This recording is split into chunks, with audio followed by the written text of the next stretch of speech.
in that respect, then, this is a question that I think is very important. That's very objective and subjective at the same time. And I'm curious to hear your thoughts, being someone who's been at multiple different blockchain and cryptocurrency conferences, founded this project, has literally been on a docu-series about cryptocurrency, which is really incredible. It's very, very impressive. What makes a blockchain or a cryptocurrency valuable? And can you please explain further about Metcalfe's law and the concept of blitzscaling? Yeah, so it's of course there is many different views on what makes, like a cryptocurrency or a blockchain like valuable. So in my view, there is like different things that drives a price, and of course the most obvious one is like speculation. And that we see a lot, especially in the NFTs today. And that is basically that you buy something with the hope that you will get, like more money for it when you're selling it, and so on. And speculation drives price up, of course, in bull runs. There's a lot of speculation. But that is also very painful when it goes down, because then when there's no buyers and people needs to sell, then the price goes down very fast. Absolutely. But what I see that is like the core value in the cryptocurrency and blockchain is the Metcalfe's law that you touched there, and that is basically that. To explain it easily, if you have like a telecom network and if you only have two people in the network, and then if a third people he wants to join, the value is not very high for him because he can basically only call two people, so you can't demand a high subscription fee, for him to join that telecom network when he can only call two people. Right. But if you have 100 million people that all the nodes in that network can actually call, then the value of being part of that network is much greater. And that is basically the idea of Metcalfe law, that it increases, like with the nodes can interact in the network and the network gets larger. Cryptocurrency, we have, of course, a demand and a supply, and then we have something in the middle that is limited supply, and that is the cryptocurrency. And that then, to make like an easy example with Metcalfe's law related to cryptocurrency, we can of course talk Bitcoin. Right. Like in the beginning, in the early days of Bitcoin, you had only a few thousand people around the world that was like dealing in Bitcoin, and then it was a couple of cents per Bitcoin. But when the network start to increase and you have a limited supply, and in Bitcoin we have like 21 million, even if it's I think only 18 million that is actually out, if you deduct Satoshi's coins. So and then when the network increase and you have a limited supply, then of course the price increase of the cryptocurrency. So that is the main thing, and that is why we see Bitcoin today. Of course, there is also other variables that we can discuss. That now we have like institutional money and hedge fund guys and so on buying into Bitcoin. But in basic terms, you can set like the market value, the real market value, not what coin market cap is putting up, but the real market value of the cryptocurrency is actually based on the network, how big is the network, and the nodes interacting. And so that is how I see it. Blitzscaling is something how you scale a network very fast, and as we talked earlier with the .com era, where we were talking, we who remember it, not you, Corey, but we who remember it, that was to acquire the new customer acquisition cost. How much does it cost to acquire a new customer? What is the time? How to grow your network? So that was like a big problem in the .com era, and so on, and plus the bandwidth problem that we also touched at. What Blitzscale changed when we got much bigger the bandwidth and so on, and then you saw the companies from the .com era and the new companies that actually succeeded was the ones that was using blitzscaling. And what blitzscaling is that you have something in a name, concept, or the platform that can increase the network by itself.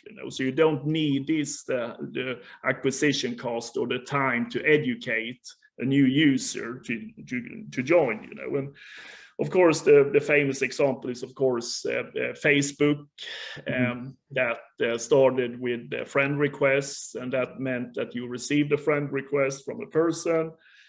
And oh, I know that person, he wants to be friends with you, and that is like a positive feeling. Someone wants to be friend with you and you know that person, then you accept. And then afterwards, then you have to register to Facebook, learn how to upload your profile photo, how do I make a post, and how does Facebook work, So it was like you first have something that people, they join automatically, and people start to send like friend requests to people who are inside the network to people outside the network. The same PayPal, as maybe I talked about that last time, but PayPal is like a good example of a company that came from the .com thinking to acquire customers. So they raised a lot of money.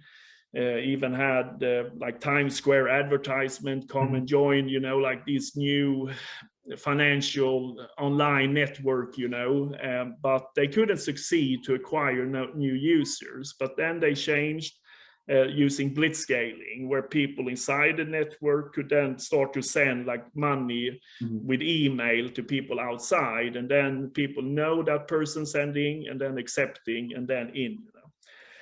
So blitzscaling have a very profound effect of growing a network. And since cryptocurrency, like the core value of a cryptocurrency or a blockchain is in the Metcalfe's law when it comes to how many users, then to have like a blitzscaling capability that we have with love, it works very similar to like the friend request. It's a positive emotion, that you receive.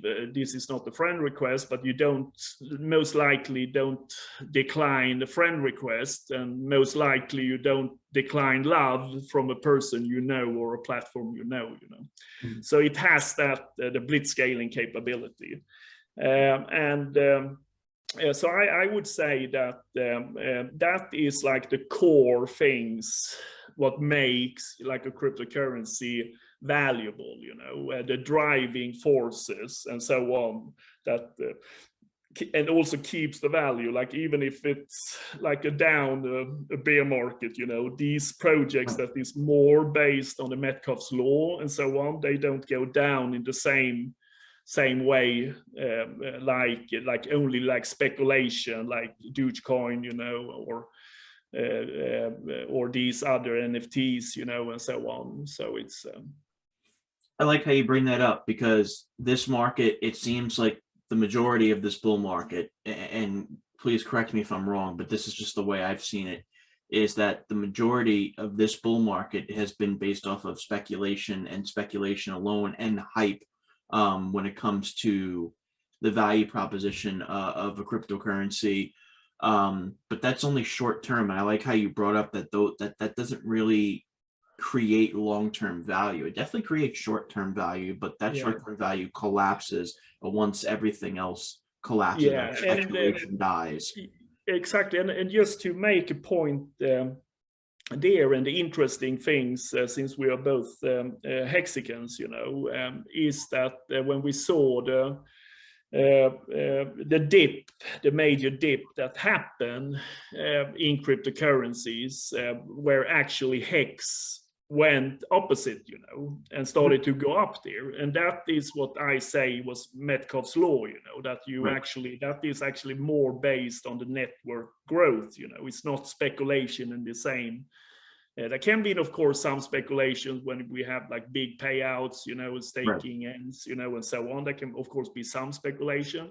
But I see that as one of the big proof when the whole market went down and HEX actually gained, and that was because the network, many people basically said, I don't want to do like leverage trading anymore. Now I take my funds I have left and just put it in HEX, So it was more that the users actually increased, Exactly. So, since you touched on this concisely, I would like to go a little bit more in depth in that notion.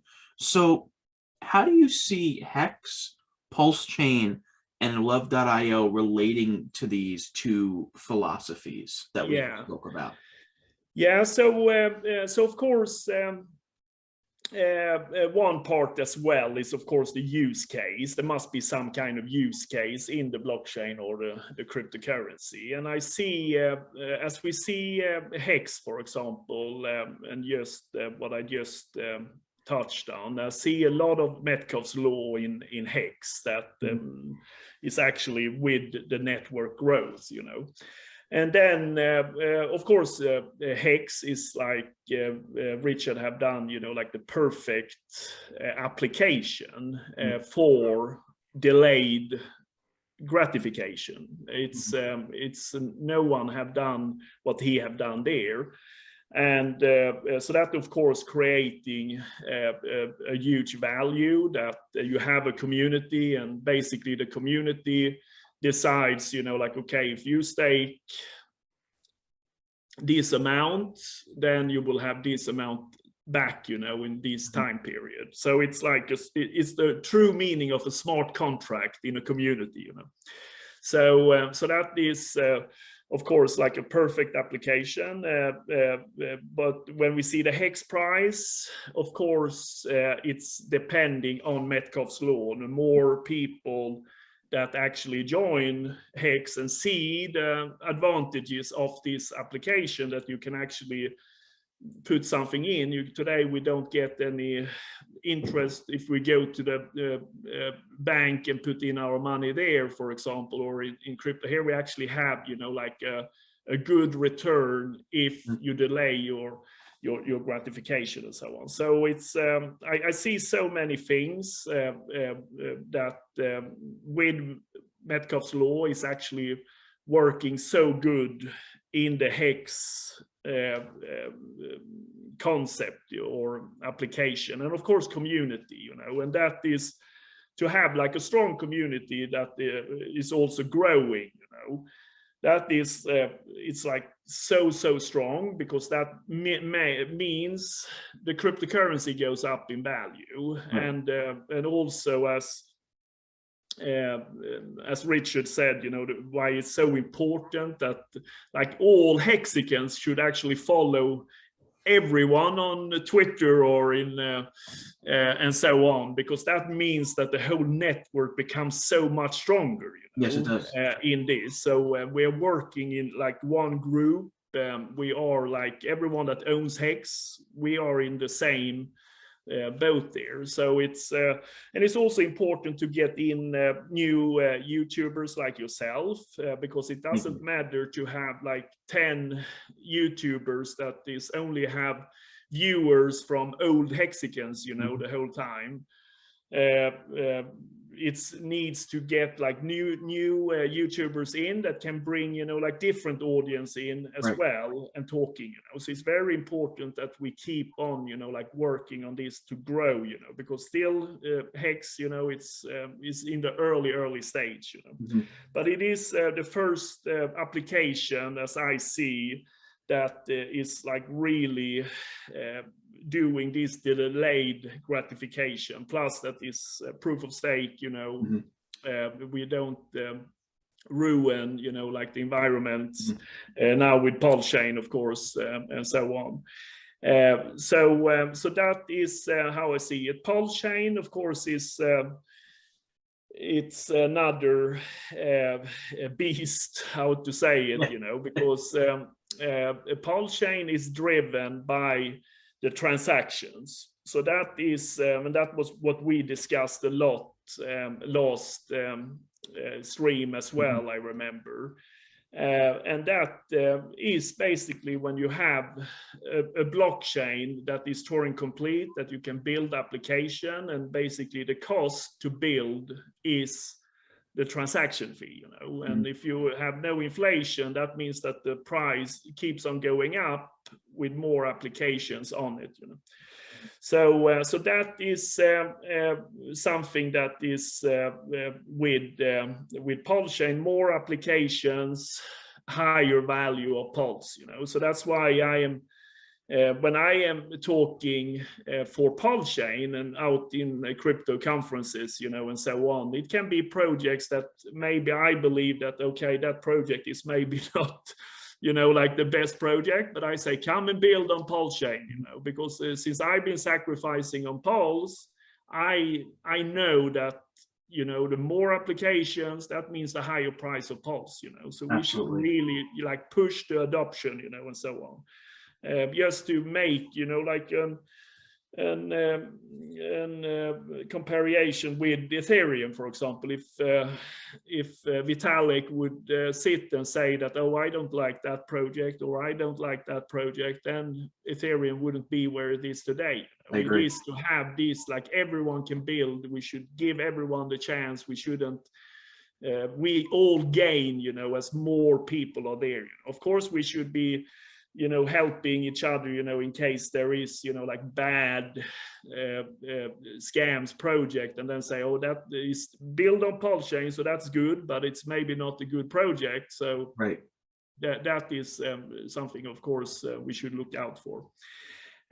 So, and love is also, of course, Metcalfe's law and the blitzscaling, as we see it, is that love.io and love, the cryptocurrency, is probably one of the only names that you can have on a cryptocurrency that can blitzscale, you know, and work, you know, in that sense, as we have seen the social media networks and so on did, and that, of course, for us, we see that this is like extremely valuable. And also during these conferences, of course, we meet a lot of institutional investors, you know, and they see, you know, these strength as well. They maybe have been early investors, you know, in Facebook or in the social media, and they see the strength that that love.io have in this as well. So we see, and also, like the speculation part, like how we see that love also have, with the name, also have a less tendency for like speculation up and down, you know, because this is just with the name, you don't sell love. If you have like $10-20 in love in your wallet, I let it be. I don't sell my love. I just let it be, you know, because you have that association with the name, you know, that you don't sell or anything like that if you don't need to, you know. So we see those things are extremely important, but all three is it's like school examples of Metcalfe's law when it comes to cryptocurrencies, that the bigger network, higher value.